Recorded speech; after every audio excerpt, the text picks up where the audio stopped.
बिस्मिल्लाहिर्रहमानिर्रहीम। अस्सलाम वालेकुम नाज़रीन, मैं खुरम गर्देज़ी एक बार फिर आप सबको प्रोग्राम से ज़िंदगी में बहुत बहुत खुशामदीद कहता हूँ। जनाब, प्रोग्राम से ज़िंदगी जहाँ पर आपकी सेहत का ख़ास ख्याल रखा जाता है। सेहत से मुतालिक जितने भी मौज़ूआत हैं मुख्तलिफ़ ज़ावियों से हम उन पर गुफ्तगू करते हैं। और सबसे बड़ी बात हमारे प्रोग्राम की ये है कि हम लोग पाकिस्तान के माहिर हेल्थ प्रोफेशनल्स को प्रोग्राम में दावत देते हैं ताकि एक सही इन्फॉर्मेशन आप लोगों तक पहुँचाई जा सके। मुख्तलिफ़ बीमारियाँ, मुख्तलिफ़ कंडीशंस, मुख्तलिफ़ डिसऑर्डर्स को लेके जो मुख्तलिफ़ कन्फ्यूजन्स पाए जाते हैं हमारे मुल्क में, ट्रीटमेंट से मुतल्लिक़ खौफ पाए जाते हैं। ख़ास पर जब हम नफ्सियाती सेहत के बारे में बात करते हैं तो मुख्तलिफ़ किस्म की राय, मुख्तलिफ़ किस्म की मिथ्स हमारे माशरे में पाई जाती हैं। फिर उसके साथ साथ हमारे यहाँ क्वैकरी का इतना रिवाज है कि जो सही ट्रीटमेंट करने वाले लोग हैं वो पीछे रह जाते हैं और जो क्वैकरी है वो आगे आ जाती है। तो इन तमाम चीज़ों को दूर करने के लिए हम लोग प्रोग्राम चलाते हैं ताकि एक सही इन्फॉर्मेशन, हेल्थ से रिलेटेड हेल्थ अवेयरनेस जो है पाकिस्तान के कोने कोने तक पहुंचाई जा सके। आज भी इसी सिलसिले को आगे बढ़ाएंगे हम लोग। एक बड़े इंपॉर्टेंट मौजू पर हम लोग बात करने जा रहे हैं। कल भी हम लोगों ने ऑटिज़म से इस सिलसिले में बात की थी। कल जो है दुनिया में ऑटिज़म का आलमी दिन मनाया जा रहा है। बड़ी अहम एक कंडीशन है, डिसऑर्डर कहा जाता है इसको। अहम इस लिहाज से है कि पूरी दुनिया में ऑटिस्टिक बच्चे हम लोग देखते हैं, लेकिन हमारे मुल्क में थोड़ा सा मसला इस चीज़ का ये है कि हमारे यहाँ इन बच्चों को सही तरह डील नहीं किया जा पाता। पेरेंट्स शायद जो है वो प्रोफेशनल हेल्प लेते हुए थोड़ा सा परेशान होते हैं।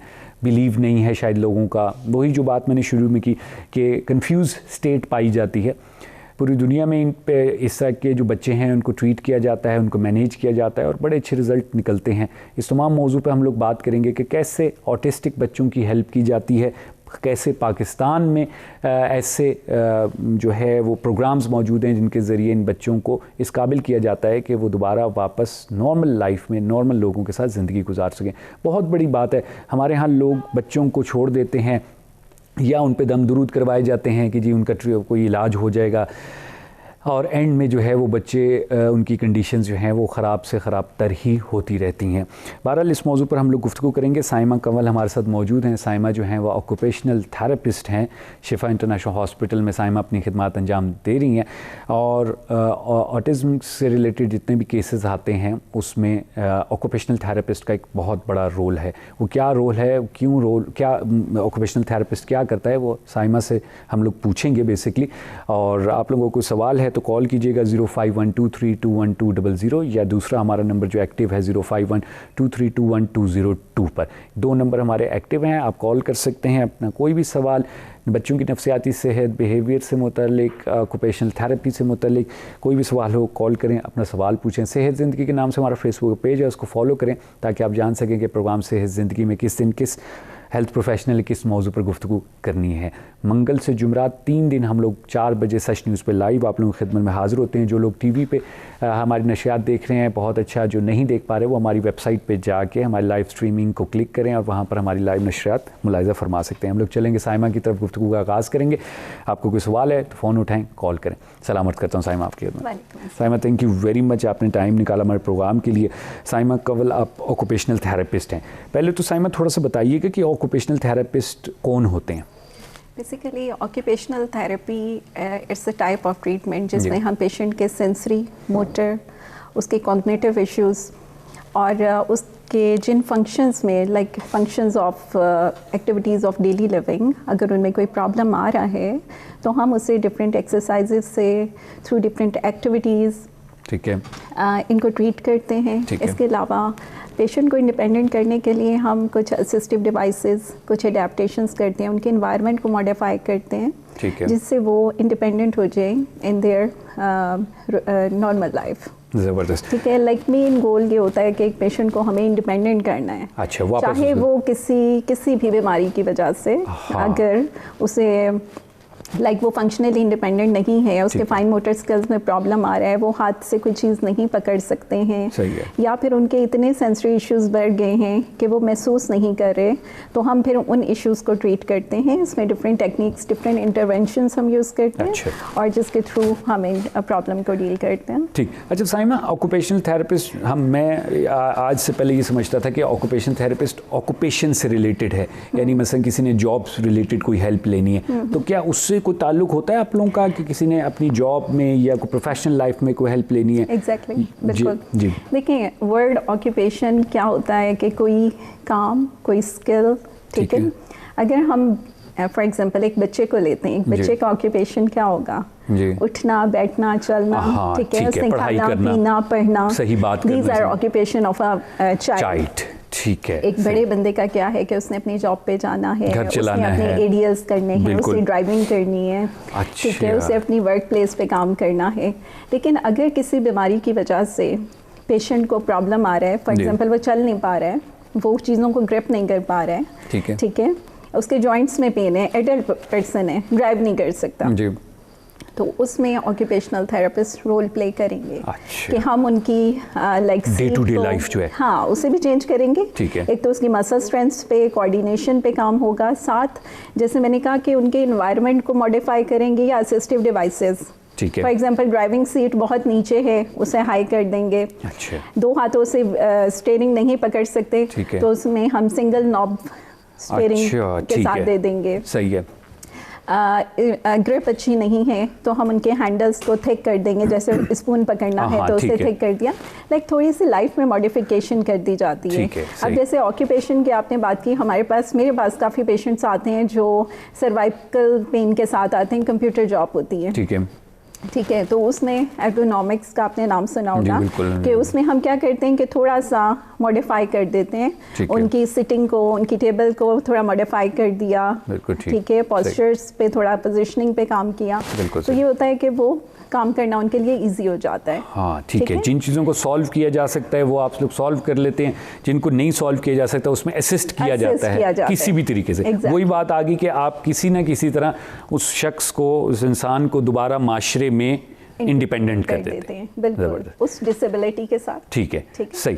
अच्छा साइमन, सुबह जो है हमारी बात आपकी, जो आप लोगों के रिहैबिलिटेशन की जो हेड है उनसे हो रही थी, तो उन्होंने कहा कि ऑक्यूपेशनल थेरेपिस्ट जो है हमारे मुल्क में बहुत कम है। क्या वजह, क्यों कम है? मुश्किल पढ़ाई है इसकी कोई? नहीं, मुश्किल नहीं है, एक्चुअली हमारे यहाँ इंस्टीट्यूट्स कम हैं। अच्छा। लाइक कराची में है, लाहौर में है, ठीक है, और अभी रिसेंटली एक पेशावर में है। अच्छा। ठीक है, और लोगों में मेन थिंग ये कि इतनी अवेयरनेस नहीं है कि ये कितना यूजफुल प्रोफेशन है। अच्छा। जिसकी वजह से आई थिंक कुछ लोग कम भी आ रहे हैं इस फील्ड में। लेकिन अब जब से कुछ सालों से अवेयरनेस शुरू हुई है तो लोग बढ़ना शुरू हो गए हैं। ठीक है। जहाँ पर ऑक्यूपेशनल थेरेपिस्ट नहीं होते वहाँ पर आप लोगों का काम कौन नॉर्मली अंजाम देता है? देखिए, जैसे अब हमारे पास शिफा में रूरल एरिया से भी लोग आ रहे होते हैं, ठीक है, तो वहाँ पर ये होता है कि हम जो पेशेंट्स के अटेंडेंट हैं उनको ट्रेन कर देते हैं। अच्छा। कि जाकर आपने ये काम इस तरह से करना है। ठीक है, सही है। तो वो ये है कि पेशेंट फैमिली ट्रेनिंग जो है वो हम कर देते हैं ताकि उनके लिए घर के लिए काम करना आसान हो जाए। ठीक है, सही है। तो मैं समझ जो खला है वो जिस इलाके में है वो खुद पूरी कर लेते हैं। exactly. मेरे कहने का सवाल का मकसद ये भी था कि क्या एक क्लिनिकल साइकोलॉजिस्ट भी आप लोगों का काम अंजाम दे पाता है? No, I don't think so. अच्छा, ठीक different है। यानी टोटली एक डिफरेंट ब्रांच हो जाती है। It's a very totally different branch। बिल्कुल ठीक हो गया, सही है। साइमा, हम लोगों ने आज जो है वो, जैसे कि आपको मालूम है कि कल जो है वर्ल्ड ऑटिज़्म डे है और पूरी दुनिया में ये दिन मनाया जा रहा है, इस पर हम लोग बात करनी थी। तो थोड़ा सा इस पर ये बताइएगा कि ये जो डे मनाया जाता है इसमें क्या चीज़ें मद्देनज़र रखी जाती हैं, क्या आपके एम्स और ऑब्जेक्टिव्स होते हैं? ख़ास तौर पे इस साल कोई नया प्रोग्राम, कोई नई प्लानिंग आप लोगों की जहन में है? बेसिकली देखिए, ये जो दिन सेलिब्रेट करते हैं ना किसी भी डिजीज़ के बारे में, बीमारी के बारे में, उसमें हमारा मकसद यही होता है कि उस बीमारी के बारे में लोगों को आगे ही दें, उसके बारे में बताएं कि ये बीमारी इस तरह से है, इसकी ये अलामात है, इसका ये इलाज है, ताकि जैसे ही वो अपने मरीज़ में, अपने बच्चे में इस बीमारी को देखें, वो फ़ौरन से डॉक्टर से कांटेक्ट करें, थेरेपिस्ट से कांटेक्ट करें, उनकी इवैल्यूएशन कराएं, ताकि ये है कि जितना अर्ली एज में उनका बच्चा ट्रीट हो जाएगा उतना जल्दी वो बेहतरी की तरफ आएगा। अदरवाइज कहते हैं ना कि 5 ईयर के बाद ऑटिज़म के बच्चे को अगर आप थेरेपीज़ के लिए लेकर आते हैं तो हमें प्रोग्नोसिस इतना अच्छा नहीं मिलता। अच्छा, यानी 5 साल भी इट्स ऑलमोस्ट लेट। तो 5 साल से पहले नॉर्मली आपको पता है कि ऑटिज़म के जो सिम्टम्स अपेयर होते हैं वो तकरीबन 1.5 ईयर के बाद अच्छा, या 2 साल में। ठीक है। अक्सर पेरेंट्स कंप्लेन करते हैं कि जी हमारा बोलता हुआ बच्चा पहले बोलता था, फिर अचानक से खामोश हो गया, ठीक है, और हम उसको आवाज़ देते हैं तो नाम पे कोई रिस्पॉन्स नहीं करता, बच्चा खुद से अपने अंदर ही गुम रहता है। तो ऐसे जब सिम्टम्स आपको नज़र आए तो फ़ौरन से आपको थेरेपिस्ट की तरफ आना चाहिए कि अपने बच्चे की इवैल्यूएशन करवाएं, ठीक है, जिसमें ऑक्यूपेशनल थेरेपी की मस्ट, इसी तरह से स्पीच थेरेपी है, ABA थेरेपी है, इन सब तीनों उसमें जो है फील्ड्स में इन्हें जाना चाहिए डॉक्टर्स के पास और उनको दिखाना चाहिए। सही। लेकिन साइमन 1.5 साल 2 साल की जो उम्र है इसमें तो हमारे यहाँ अगर कोई मसला आए भी तो हम अक्सर यही कहते हैं कि जी नहीं अभी 1 साल के बाद ये बोलना शुरू हो जाएगा, कुछ नहीं है, नेचुरल है, फलां है, तो ये फिर तो बड़ा मुश्किल नहीं हो जाता? देखिए इसी वजह से ये होता है कि हमारे पास बच्चे लेट आते हैं, ठीक है, कि जी पेरेंट्स ने जी इनकी दादी ने बोला था कि इनके तो अब्बा भी 3 साल की उम्र के बाद बोले थे तो ये भी 3 साल के बाद बोलेंगे। तो आई थिंक हमें आजकल जो, क्योंकि इतनी कॉमन हो रही है ना डिजीज़, तो हमें आई थिंक इतना वो वेट नहीं करना चाहिए। थोड़ा सा भी आपको अगर शक पड़े तो आप फौरी तौर पे फ़ौरन से इवैल्यूएशन करवाएं। सही है। तो इवैल्यूएशन कौन करेगा, किसके पास लेके जाए? क्योंकि हम तो जब बच्चों का मसला होता है हमें सिर्फ एक डॉक्टर का नाम पता है, वो होता है चाइल्ड स्पेशलिस्ट, पीडियाट्रिशियन, हम उसी के पास जाते हैं। और हमारे यहाँ भी जो चाइल्ड स्पेशलिस्ट माशाल्लाह वो हर तरह का ट्रीटमेंट कर पाता है, रेफ़र करने का हमारे यहाँ निज़ाम नहीं है। साइमा बात करेंगे हम लोग यहाँ छोटा सा वक्फा लेने अपने प्रोग्राम में। जी नाज़रीन, आप लोग गुफ्तगू सुन रहे हैं साइमा कमल की। साइमा जो हैं वो ऑक्यूपेशनल थेरेपिस्ट हैं, शिफा इंटरनेशनल हॉस्पिटल में अपनी खिदमत अंजाम दे रही हैं। ऑटिज़म के आलमी दिन के सिलसिले में आज फिर हम लोग प्रोग्राम कर रहे हैं। कल भी हम लोगों ने बात की थी, हम लोगों ने बिहेवियरल एस्पेक्ट से कल हम बात की थी। आज जो है ऑक्यूपेशनल थेरेपी का पॉइंट ऑफ व्यू जो है ऑटिज़म की बीमारी में क्या होता है, कितना यूज़फुल होता है, उस पर बात करने जा रहे हैं हम लोग। यहाँ छोटा सा वक्फा लेंगे प्रोग्राम में, फिर आपकी खिदमत में हाज़िर होंगे।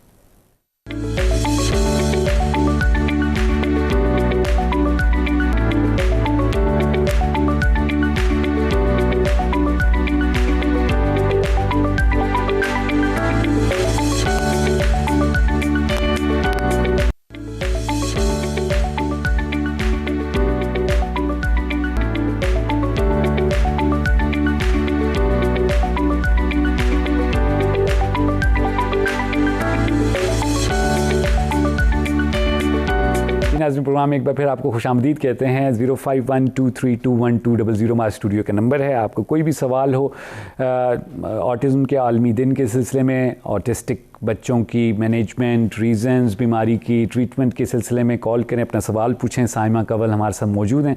साइमा जो हैं ऑक्यूपेशनल थेरेपिस्ट हैं और शिफा इंटरनेशनल हॉस्पिटल में अपनी खिदमत अंजाम दे रही हैं। साइमा से हमारी तफसील से प्रोग्राम के शुरू में बात हुई, ऑटिज़म की बेसिक जो इंफॉर्मेशन थी उसके बारे में साइमा ने बात की। ऑक्यूपेशनल थेरेपी कितनी हेल्प करती है लोगों की डे टू डे लाइफ में, उसके बारे में भी बात की। हम लोग अब आहिस्ता आहिस्ता चलेंगे ऑटिज़म की तरफ, उसके रीज़न्स की तरफ और फिर उसकी मैनेजमेंट की तरफ। अच्छा साइमा, जो है कल हमारा प्रोग्राम हुआ और उसमें हमने जो है बिहेवियरल एनालिस्ट हमारे साथ मौजूद थी और उन्होंने जो है ऑटिज़म वो उन्होंने भी कहा कि एक एस्पेक्ट जो है ट्रीटमेंट का वो हमारे हाथ में होता है और एक एस्पेक्ट आप लोगों के हाथ में। तो कितने बेसिकली एस्पेक्ट हैं हमारे पास, कितनी पार्ट्स में आप लोग इसको डिवाइड करते हैं? देखिए इसमें 3 थेरेपीज़ होती हैं। ऑक्यूपेशनल थेरेपी जिसमें हम sensory integration therapy basically autism के बच्चों को देते हैं, ठीक है। इसके अलावा स्पीच थेरेपी और फिर ABA थेरेपी। अच्छा, ठीक है। ये 3 थेरेपीज़ जब एक बच्चे को मिल रही हैं तो हम उनके साइंस सिम्टम्स उनको अच्छा सा कवर कर लेते हैं, स्पीच इम्प्रूव कर जाती है और साथ ही हम बिहेवियर को इम्प्रूव कर लेते हैं। ज़बरदस्त। यानी 3 डिफरेंट फैकल्टीज़ के लोग जो है एक बच्चे पे काम करते हैं तो रिजल्ट्स में बहुत अच्छे मिलते हैं। इंटरेस्टिंग। काफ़ी हद तक ये होता है कि बच्चा इंडिपेंडेंट होना शुरू हो जाते हैं, लेकिन वही वाली बात है कि इसमें कैटेगरीज या सिविरिटी बहुत इंपॉर्टेंट होती है। ठीक है। माइल्ड टू मॉडरेट कैटेगरी के जो बच्चे हैं जिनमें सिम्टम्स इस टाइप की हैं कि माइल्ड आ रही हैं या मॉडरेट हैं, तो हम अगर वो तीनों थेरेपीज़ रेगुलर बेसिस पे ले रहे हैं और साथ उनके पेरेंट्स का भी इनपुट ज़्यादा है, यहाँ मैं इस चीज़ को थोड़ा सा वो फोर्स मतलब उस पर ज़्यादा एम्फसाइज़ करूँगी, बिकॉज जब तक पेरेंट्स के इनपुट नहीं होती हमें रिजल्ट्स नहीं मिलते। अगर पेरेंट्स भी उतना मतलब एफर्ट पुट कर रहे हैं बच्चे के ट्रीटमेंट में जितना कि हम लोग कर रहे हैं तो रिजल्ट्स हमें जल्दी मिल जाते हैं और ये बच्चे काफ़ी हद तक नॉर्मल लाइफ गुजारने के काबिल हो जाते हैं। हमारे यहाँ कुछ ऐसे बच्चे हैं जो आफ्टर गेटिंग थेरेपीज़ काफ़ी हद तक नॉर्मल, कुछ ऐसे बच्चे हैं जो नॉर्मली स्कूल्स में भी जा रहे हैं, दे आर परफॉर्मिंग वेल। ज़बरदस्त। अच्छा साइमा, जैसे मैं ब्रेक्स जाने से पहले बात कर रहा था कि रेफर सिस्टम जो है हमारा, एग्जैक्टली अच्छा ऑटिज़म की बड़ी सीरियस कंडीशन है। हम लोग कुछ अर्सा पहले बात हमारी हो रही थी, वर्ल्ड टीबी डे था, और उस पर जो एडवाइज़र हैं मिनिस्ट्री ऑफ हेल्थ के, वो यहाँ पर हमारे प्रोग्राम में आए हुए थे, और उन्होंने कहा कि हमने मिनिस्ट्री के थ्रू लॉ बना दिया है कि पूरे पाकिस्तान में कोई भी टीबी के पेशेंट को देखेगा, उसको ट्रीट करेगा, उसको मेडिसिन लिखेगा, तो उसके ऊपर लाजिम है कि वो हमें इन्फॉर्म करे। उनकी एक हेल्पलाइन है, उनका एक सिस्टम है, SMS सिस्टम है। वो डॉक्टर को सिर्फ उस पेशेंट का नाम, उसका ID कार्ड नंबर, थोड़ी सी इंफॉर्मेशन करके SMS करना है, ताकि एक सेंट्रल डाटा टीबी के पेशेंट्स का जमा हो जाए। टीबी फिर भी मेरे ख्याल में ट्रीटेबल है, इतनी कॉम्प्लिकेटेड और इतना जुल्म नहीं होता एक पेशेंट के साथ, एक बच्चे के साथ, अगर हम उसको कंपेयर करें एक ऑटिस्टिक बच्चे के साथ। अगर उसका टाइम पे ट्रीटमेंट ना हो, उसको रेफ़र ना किया जाए। अभी आप 3 लोगों की 3 डिफरेंट फैकल्टीज़ की बात कर रही हैं जो एक बच्चे पे काम करती हैं। हमारे यहाँ ऐसे भी है कि एक GP जो है वो एक ऑटिस्टिक पेशेंट को ट्रीट कर रहा होता है, और वो मुख्तलिफ दवाइयाँ दे रहा होता है, अपनी तरफ से वो कोशिश कर रहा है, क्योंकि हमारे यहाँ रेफरल सिस्टम कभी भी जनरेट हो ही नहीं पाए। तो क्या ऐसी चीज़ आप नहीं समझती कि कोई इसमें वो लेजिस्लेशन होनी चाहिए कि भाई कोई भी डॉक्टर ऑटिस्टिक पेशेंट को चेक करे तो उसने एक सेंट्रल सिस्टम पे इन्फॉर्म करना है, या उस पर फ़र्ज़ है कि वो एक जो है ऑक्यूपेशनल थेरेपिस्ट या बिहेवियरल एनालिस्ट की तरफ रेफ़र करें? बिल्कुल, ये तो बहुत ज़रूरी है, क्योंकि हमारे पास पता है क्या, बहुत से ऐसे बच्चों के डॉक्टर के पास जा रहे होते हैं, लेकिन वहाँ से कोई रेफरल नहीं आ रहा, हमारी साइड पर नहीं आ रहा होता। ठीक है। और पेरेंट्स ये कहते हैं कि हमें शुरू में लगा भी था कि बच्चे में प्रॉब्लम्स हैं, लेकिन हमें रेफर नहीं किया गया। उससे क्या होता है कि बच्चा सफ़र कौन करता है, एक बच्चा ही कर रहा होता है। पेशेंट करेगा, तो आई थिंक सो हमें इस चीज़ को प्रमोट करना चाहिए कि रेफरल सिस्टम स्ट्रॉन्ग होना चाहिए। सोसाइटी ऑटिस्टिक पेशेंट्स की कोई बनी हुई है, या जो प्रोफेशनल्स इनको डील करते हैं, जैसे कोई ऑर्गेनाइजेशंस, कोई सोसाइटीज़? आजकल इन पे काम तो स्टार्ट हुआ है जी, गवर्नमेंट के लेवल पर भी। आजकल जैसे इस्लामाबाद में ऑटिज्म एक सेंटर गवर्नमेंट की साइड से बना है, जिसमें ऑटिस्टिक बच्चों पे काम शुरू किया है। तो I think it's a very good initiative from the government side कि वहाँ पे इन बच्चों को ट्रीट किया जा रहा है। लेकिन ये जो हेल्पलाइन वाला आपने अभी जो आइडिया दिया, आई थिंक इट्स होना चाहिए, इट विल वर्क। यानी आपकी ख्वाहिश यही होगी कि एक सेंट्रल सिस्टम या एक पोर्टल बनाया जाए ऐसे पेशेंट्स को, कोई रेफरेंस सिस्टम। पाकिस्तान में ऑटिज्म के केसेस बहुत तेज़ी से बढ़ रहे हैं, बिल्कुल बहुत तेज़ी से बढ़ रहे हैं। बिल्कुल ठीक हो गया। अच्छा, आपने आप बता दिया 3 पार्ट्स हमारे पास, स्पीच थेरेपिस्ट भी है, ऑक्यूपेशनल भी है, और बिहेवियरल एनालिस्ट भी है। ये तीनों मिल के जो है वो काम करते हैं ऑटिस्टिक पे उस पे पेशेंट पे। थोड़ा सा रीजंस की तरफ आ जाते हैं। क्या अहम रीजंस आप लोग देखते हैं ऑटिज्म के? ऑटिज्म में जो मैंने अपने एक्सपीरियंस जो मेरा इन बच्चों के साथ रहा है, उसमें मैंने देखा है सम टाइम ये होता है कि प्री नेटल कॉजेज़ भी होते हैं कि अगर ड्यूरिंग प्रेगनेंसी मदर किसी स्ट्रेस में है, एंटी डिप्रेसेंट ले रही हैं, सम टाइम उसकी वजह से भी होता है पैदाइशी तौर पे। सम टाइम जेनेटिक भी होता है कि जेनेटिक्स में फैमिली में चल रही है। एक बच्चे को है तो दूसरे में भी आ सकता है ये।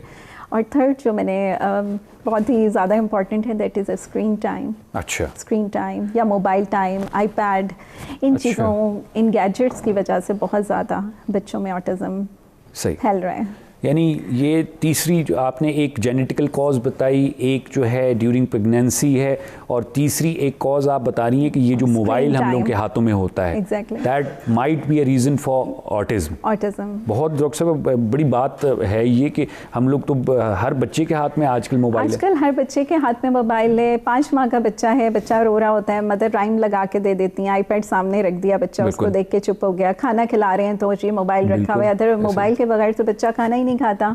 अब वो क्या होता है कि जी खाना खाने का टाइम भी 1 घंटा हो गया, क्योंकि मोबाइल देख रहा है बच्चा, वो स्लोली खा रहे हैं, खा रहा है या नहीं खा रहा, बस जबरदस्ती उसने। ये नहीं देखा जाता कि इवन हम अगर अपने आप को भी देखें ना, कि जब हमारे पास मोबाइल होता है तो हम दूसरे से बात करने को पसंद नहीं कर रहे होते, हम उसी में इन्वॉल्व होते हैं। बड़े लोग भी, बड़े लोगों में भी यही चीज़ आ रही है। लेकिन बच्चा जो है वो बहुत ही इमेच्योर होता है, ठीक है, उसका ब्रेन इतना स्ट्रांग नहीं होता, ठीक है। मोबाइल से निकलने वाली रेज उसके ब्रेन पे इफेक्ट करती हैं, ठीक है, नेगेटिव इफेक्ट डालती हैं, ठीक है, जो क्या करती हैं कि बच्चा ज़्यादातर सेल्फ सेंटर्डनेस की साइड चला जाता है, वो बोलने को प्रेफर नहीं करता, स्पीच इसीलिए डिले आता है। ओहो। ठीक है, इसके अलावा क्या होता है कि बच्चा अपने नाम पे रिस्पॉन्स नहीं कर रहा होता।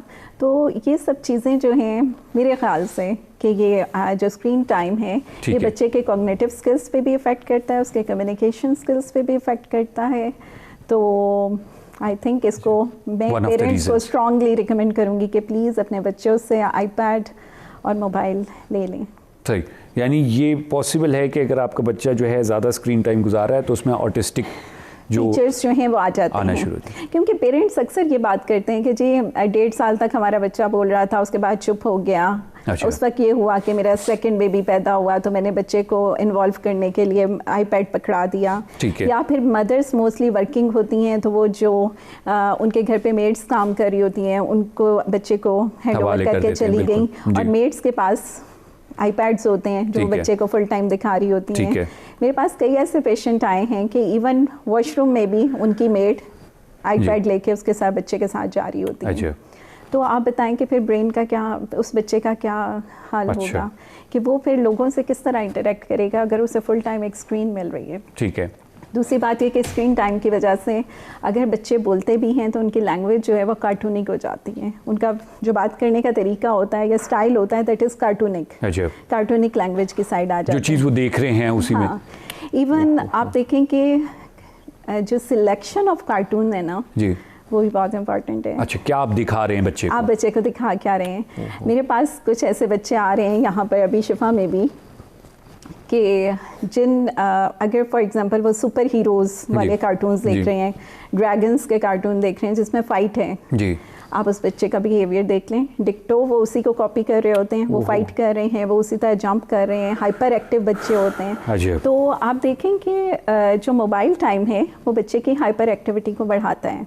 सही, उनमें इरिटेशन, एक एजिटेटिव सा बिहेवियर आना शुरू हो जाता है। आजकल सारे बच्चों में, छोटी एज के बच्चों में यही प्रॉब्लम। तो रीज़न, और आप मोबाइल ले तो लें उनसे, बिल्कुल तबाही मचा देते हैं बच्चे। तो मैं वैसे स्ट्रांगली रिकमेंड करूंगी कि प्लीज़ ये चीज़ें बच्चों के लिए हटा दें इनसे। अच्छा। इसके अलावा स्क्रीन टाइम अगर वो कुछ देख रहे हैं तो एजुकेशनल हो और बहुत फास्ट ना हो। फास्ट मूवमेंट बच्चे के ब्रेन पे इफेक्ट करती है जो उसे हाइपर एक्टिव करती है। ठीक है, ठीक है।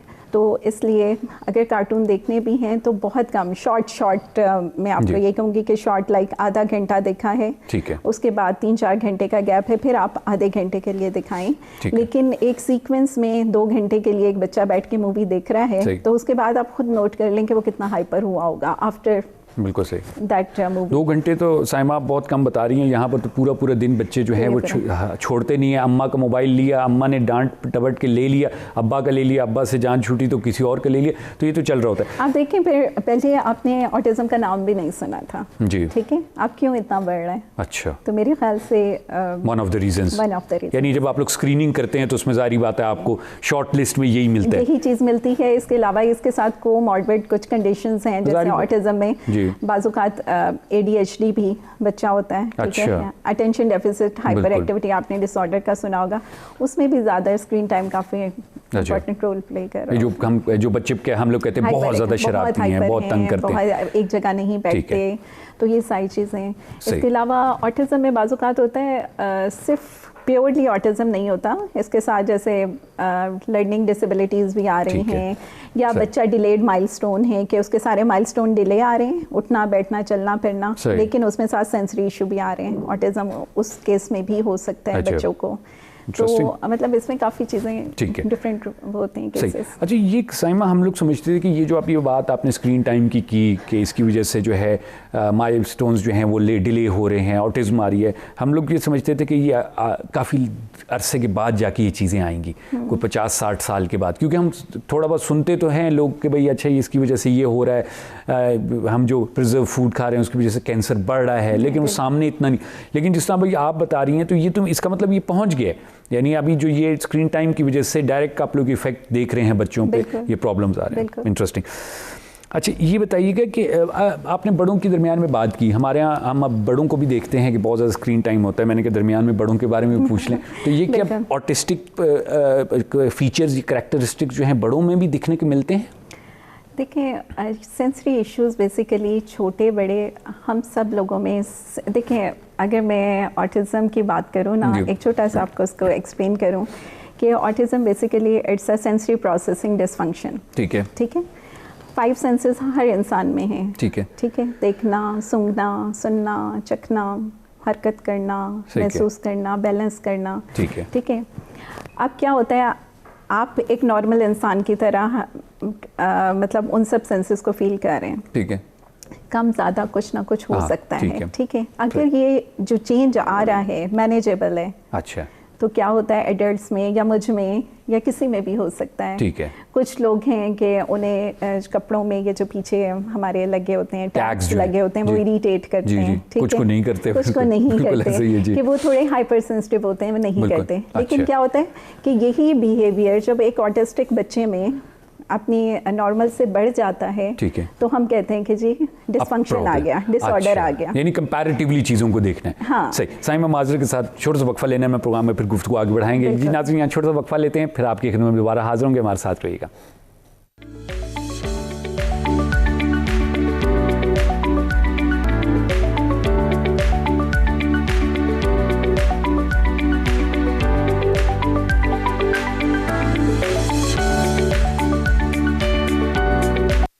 बारियाट्रिक सर्जरी ज़ाहिर बात एक नई चीज़ है, दुनिया में आहिस्ता आहिस्ता आ रही है।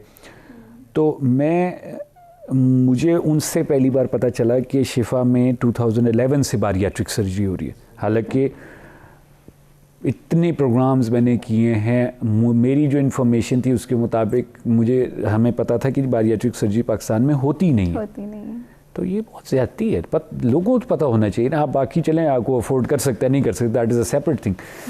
पता ही नहीं है लोगों को। आप अभी कल मेरे पास हमारी डाइटिशियन है, डॉक्टर रेजान खान, न्यूट्रिशनिस्ट हैं। वो मेरे पास आई हैं, कहती हैं कि मुझे किसी ने बाहर से इस्लामाबाद से कांटेक्ट किया, पूछा कि शिफा में कोई ऑक्यूपेशनल थेरेपिस्ट है। देखिए ना, वही मैं कह रहा हूँ। मैं इनको देख रही थी कि इतने अरसे से काम हो रहे हैं, 2005 से 4 से चल रहे हैं। नहीं पता था ये। एक तो मैं तो अक्सर ये जब इस तरह की थोड़ी सी डिफरेंट फील्ड्स आती हैं, तो मैं तो सबसे पहले ये कहता हूँ कि हमारे यहाँ तो मसला ये कि नाम ही लोगों को नहीं पता ना। आई मीन लाइक नाम से मुराद ये है कि यही नहीं पता कि अच्छा जी मैंने इस स्पेशलिटी वाले के पास जाना है। तो क्या कह रहे बंदा इसमें। और ये सिर्फ अनपढ़ और रिमोट नहीं, मैं अपनी फैमिली में ऐसी एग्जांपल्स आपको दे सकता हूँ कि जो है वो पढ़े लिखे लोग। जी सर, सैन भाई। जी जी जी।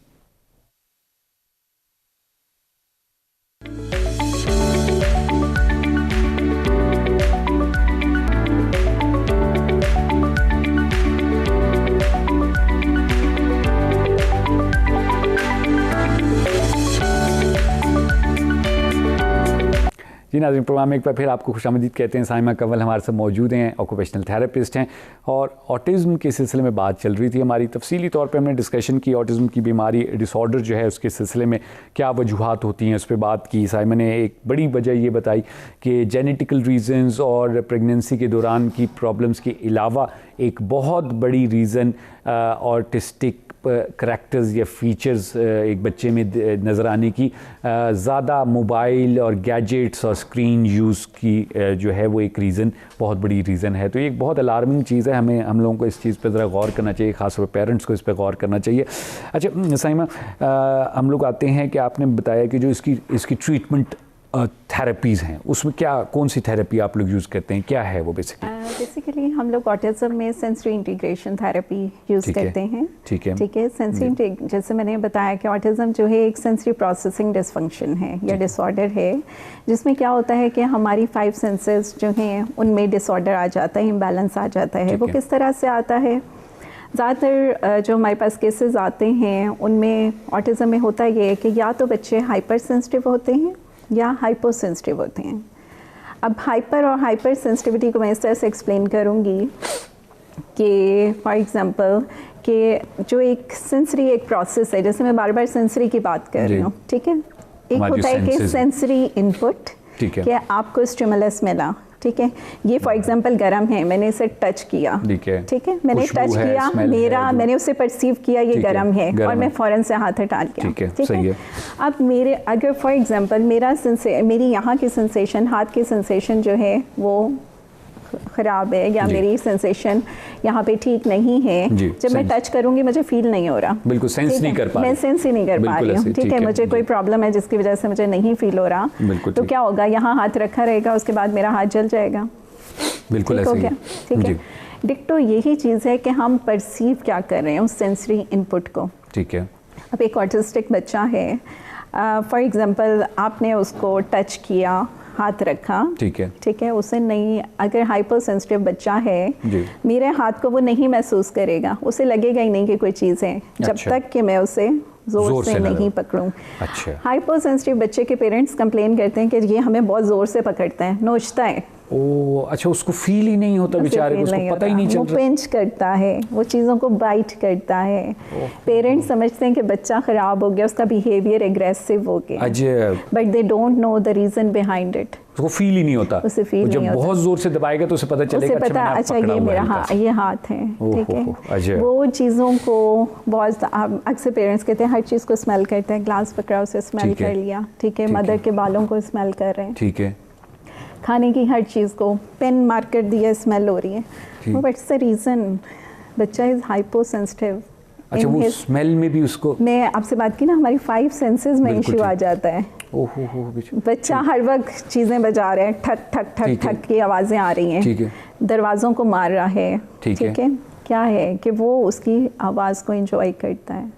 अच्छा, उसमें भी उसकी सेंसेशन, सुनने की सेंसेशन में प्रॉब्लम है, वो कम है तो वो प्रोड्यूस करके अपने आप को रिलैक्स करता है, इसलिए वो शोर मचाते हैं, ये बच्चे जोर से बोलते हैं, लाउड ऊंचा बोलते हैं, ठीक है। इसी तरह से बच्चा जो है फॉर एग्जांपल हर चीज़ मुंह में डाल रहा है, च्यू कर रहा है, बाइट कर रहा है, ठीक है, वजह क्या है कि वो चीज़ों को मुंह में डाल के अपने आप को रिलैक्स करता है। अच्छा, ठीक है, ठीक है। तो हर वक्त बच्चा भागता रहता है, अपने हाथों की फिंगर्स मूव करता रहता है, ठीक है। अच्छा, मूविंग स्पिनिंग ऑब्जेक्ट्स को देख रहा है, पंखे को देख रहा है, ठीक है, व्हाट्स द रीज़न। बच्चे में विजुअल हाइपोसेंसिटिविटी है, ठीक है। जब हम देखें, जब तक हम रूट कॉज को नहीं ट्रीट करेंगे, हम उसकी प्रॉपर असेसमेंट नहीं कराएंगे, हम कैसे उस प्रॉब्लम को ओवरकम कर सकते हैं। तो मैं पेरेंट्स से यही कहूँगी कि पहले अपने बच्चों की सेंसरी असेसमेंट मस्ट करवाएं, ताकि उनके इस बिहेवियर का पता चले कि ये बिहेवियर किस वजह से आया, एक बिहेवियर है या फिर कोई सेंसरी इशू है, ठीक है। क्योंकि इसमें सम टाइम होता है कि बाज़ तो बच्चा सेंसरी इशू की वजह से कर रहा होता है, और सम टाइम उसने एनवायरनमेंट से लर्न की होती हैं ये चीज़ें। अच्छा, ठीक है। तो इन सारे केसेस में एक प्रॉपर ऑक्यूपेशनल थेरेपिस्ट से सेंसरी असेसमेंट की बहुत ज़रूरत होती है, ठीक है। इसी तरह से जैसे अक्सर बच्चे हमारे पास आते हैं, पेरेंट्स कहते हैं कि जी कपड़े नहीं पहनता है, कपड़े उतार देता है, पाँव में जूते नहीं पहनता है, ठीक है, टोज़ पर वॉक कर रहा है, पंजों पे चलते हैं, ठीक है। तो क्या इनके पीछे भी वही रीजंस हैं, सेंसरी इश्यूज? कपड़े, जैसे मैंने अभी आपसे बात की कि जो कपड़ों के टैग्स हैं वो बॉदर करते हैं, बिल्कुल ऐसे। कॉटन ड्रेसेस हो गए, जीन्स की पैंट्स हो गई, वो उन्हें परेशान करते हैं because they are hyper sensitive. अब मैंने पहले आपको हाइपर का बताया था जी, अब हाइपर हो गया। हाइपर में क्या होता है कि फॉर एग्जांपल मैंने बच्चे को टच किया, हल्का सा टच किया, हल्का सा, उसे लगेगा कोई मैंने हैमर मार दिया, तभी वो मुझे हाथ लगाने के वो फौरन से रोना शुरू कर देंगे, हाथ हटा देंगे। अच्छा, ठीक है, ये तो हैंड में हो गया, ठीक है। आप खाना खिलाने लगे, उसके मुंह से चम्मच टच हुआ है तो बच्चा उससे भागेगा, ठीक है, क्योंकि वो हाइपर उसे महसूस हो रहा है, मतलब वो उस टच को ज़्यादा महसूस कर रहे हैं, नॉर्मल से ज़्यादा इरिटेशन हो जाती है उससे, ठीक, बिल्कुल। टॉयलेट ट्रेंड ऐसे बच्चे नहीं हो पाते हाइपर सेंसिटिव, क्यों? टॉयलेट सीट ठंडी भी हो सकती है, पानी लगा हुआ है, कुछ लगा हुआ है, वो सीट पे बैठते ही नहीं है, ठीक है। तो मतलब उस बच्चे की लाइफ में हर जगह प्रॉब्लम आती है हाइपर सेंसिटिविटी की वजह से। वो किसी चीज़ को आप देखें, ग्लास को टच करना मसला है, वो तो कहीं भी जिंदगी में कुछ भी करेगा तो वो उसको, बिल्कुल, जब तक हम उसकी बेसिक जो रीज़न है उसको डील ना कर लें। इसी तरह से ये बच्चे, अक्सर पेरेंट्स कहते हैं बच्चा कानों पर हाथ रख लेता है, वजह क्या है कि वो आपकी हल्की सी आवाज़ जो है वो उसको लाउड स्पीकर महसूस हो रहा होता है कि आप लाउड स्पीकर पर बोल रहे हैं, ठीक है। अच्छा। तो वो कानों पर हाथ रख लेते हैं। तो इन सारी, इसी तरह से जो हाइपर सेंसिटिव बच्चे हमारे पास आते हैं, mostly they are picky eater, सिर्फ कुछ सिलेक्टिव फूड हैं जो वो खाते हैं। अच्छा। अदरवाइज मदर कहती हैं कि अक्सर 3, 4, 5 साल का बच्चा सेरेलैक पर होता है, कि वो च्यू नहीं कर रहा, ठीक है, ठीक है, अभी तक वो ब्लेंडेड फूड खा रहे हैं जी, सॉफ्ट फूड है, सॉफ्ट फूड, ठीक है, हार्ड फूड नहीं ले रहे, क्रंची और चीज़ें नहीं वो खा रहे हैं। और जैसे ही मदर कहती हैं कि जी इनको खिलाते हैं तो ये वॉमिट कर देते हैं या वॉमिट का रिफ्लेक्स देते हैं, गैग रिफ्लेक्स देते हैं, ठीक है। तो रीज़न वही होती है कि बच्चे हाइपर सेंसिटिविटी की वजह से खाना फूड ठीक से नहीं ले पा रहे होते, यानी कोई ना कोई चीज़ उनको किसी न किसी सेंस पे इरिटेट कर रही है, प्रॉब्लम दे रही है। इवन जो खाने की स्मेल होती है ना जी, वो सिर्फ स्मेल करके गैग देते हैं, ओह गॉड, ठीक है, तो फिर खाना कहाँ तो दूर की बात हो जाती है ना कि उसकी स्मेल ही उनको बॉदर कर रही है, इतना बॉदर तो कैसे वो खाएगा बेचारा। बिल्कुल इसी तरह से जैसे कपड़ों में इशू आ रहा है, जूता नहीं पहन रहे, अक्सर बच्चे मेरे पास आए हैं कि उनकी मदर्स कहती हैं कि कभी इन्होंने कैप पहनी नहीं है सर पे। अच्छा। हेयर कट में प्रॉब्लम आता है कि हेयर कट पेरेंट्स अक्सर के इतने बड़े बड़े बाल हुए होते हैं, पेरेंट्स कहते हैं कि जी हेयर कट जो है एक बहुत बड़ा मसला है, तो हम अफोर्ड नहीं कर सकते, वो एक जो तमाशा होगा। तो इसी तरह से लाइक नहाना, बात लेना, क्योंकि हेड को टच नहीं, हेड को नहीं टच करने देते हैं, हाइपर सेंसिटिव होते हैं, या जो सिजर की जो साउंड होती है वो भी उन्हें बॉदर करती है, ठीक है, नेल ट्रिमिंग में मसला आता है, टीथ ब्रशिंग नहीं हो रही होती उनकी कि वो नहीं टच ही नहीं करने दे रहे होते, तो उसकी वजह से क्या होता है कि बच्चे की पूरी जो रूटीन की चीज़ें वो तो सब डिस्टर्ब हो जाती हैं। वेरी इंटरेस्टिंग, बड़ी बहुत इंटरेस्टिंग है साइमा, क्योंकि ये चीज़ें आज तक हमने नहीं कभी भी सुनी थी कि जी ऑटिस्टिक बच्चा जो है उसकी ये रीजंस भी हो सकती हैं। आप देखें कि पेरेंट्स अक्सर की मोस्टली जो मेरे पास आते हैं कि हम शॉपिंग के लिए नहीं जाते, किसी मॉल में नहीं जाते इस बच्चे के साथ जी। अगर बच्चा, रीज़न क्या है कि हाइपर सेंसिटिव बच्चा है, उसे चारों तरफ से आवाज़ें आ रही हैं, लोग बातें करते जा रहे हैं, वो तो उसके लिए टॉलरेट करना, सेंसरी ओवरलोडेड हो जाता है वो बच्चा, और क्या होता है कि पेरेंट्स कहते हैं जी ये तो वहाँ जाके लेट जाता है, रोना धोना शुरू कर देता है, लेकिन उन्हें नहीं पता होता कि उस वक्त उस बच्चे कितना सेंसरी ओवरलोडेड हो चुका होता है, तो उस पर मेल्ट डाउन फेज आता है। साइमा बहुत शुक्रिया अदा करता हूँ, टाइम बिल्कुल हमारा ख़त्म हो गया, लेकिन बड़ी क्रिटिकली इम्पॉर्टेंट चीज़ें आपने जिक्र की, और मैं यहाँ पर प्रोग्राम के एंड में थैंक यू वेरी मच, आप तशरीफ़ लाएं। प्रोग्राम के एंड में यही सबको बोलूँगा कि बहुत ज़्यादती है, ख़ास तौर पे बच्चों के मामले में। अगर हम उनको सही डॉक्टर के पास, सही हेल्थ प्रोफेशनल के पास नहीं लेके जाते, हमारा फ़र्ज़ है कि हम रिसर्च करें, देखें कौन रिलेटेड हेल्थ प्रोफेशनल है जो सही तरह से ऑटिस्टिक बच्चे की हेल्प कर सकता है। सब कुछ जो है एक डॉक्टर के ऊपर डाल देना और उसी से ट्रीटमेंट बनाना, मेरे ख्याल से इट्स नॉट अ सोल्यूशन। अपना बहुत ख्याल रखिएगा। और आप लोगों ने जो है आज साइमा कबल की गुफ्तगू सुनी, ऑक्यूपेशनल थेरेपिस्ट हैं, तफसील के साथ उन्होंने ऑटिस्टिक बिहेवियर्स, ऑटिस्टिक बच्चे, उनकी रीजंस के बारे में बात की। आई होप आज का प्रोग्राम आप लोगों को मुफीद साबित होगा। इंशाल्लाह अगले हफ्ते फिर मुलाकात होगी, तब तक के लिए मुझे खुरम गर्देज़ी और साइमा कमल को प्रोग्राम से ज़िंदगी से इजाज़त दीजिए। खुदा हाफ़िज़।